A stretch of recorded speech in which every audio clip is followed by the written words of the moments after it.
পহেলা ফাল্গুন মৃদুরাজ বসন্তের প্রথম দিন ও বিশ্ব ভালোবাসা দিবসকে ঘিরে লাবণ্য ও অমিতের আমেজ উত্তেজনা ও প্রস্তুতির কমতি নেই।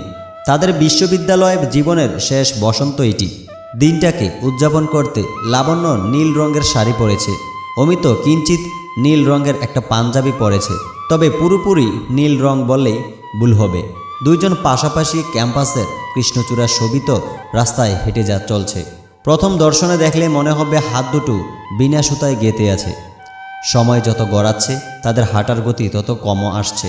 এক পর্যায়ে লাবণ্য নজরুল ভাস্কর্যের পাদদেশে বসে খোশ গল্প করার প্রস্তাব দেয়। প্রেয়সীর প্রস্তাব কি অমিত প্রত্যাখ্যান করতে পারে?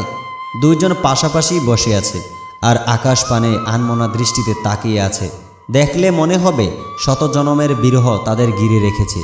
হঠাৎ লাবণ্যর চোখে পড়ল একজোড়া শালিক বকুলের ডালে বসে আছে।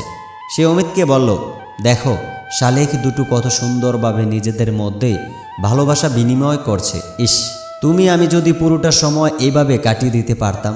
পরক্ষণেই অমিত বলল, একদিন সবই হবে, শুধু সময়ের অপেক্ষা। সাথে সাথে লাবণ্য বলে ওঠে, সামনের বসন্তে এইভাবে তোমার পাশাপাশি বসতে পারবো তো? আজকের মতো খোপায় ফুল গেঁথে দিবে তো? এবার অমিত কিছুটা চুপচাপ বসে আছে। অমিত জানে না সামনের দিনগুলোতে কি হতে চলছে। লাবণ্যকে হারানোর ভয় তাকে সবসময় তাড়া করে বেড়ায়। কিছুক্ষণ দুজনেই চুপচাপ থাকার পর অমিত বলল, চলো চন্দ্রবিন্দু ক্যাফেতে যাই। এক কাপ চায়ের চুমুকে তোমার সৌন্দর্য অবলোকন করব। চন্দ্রবিন্দু ক্যাফেতে বসে দুজনে চা পান করছে।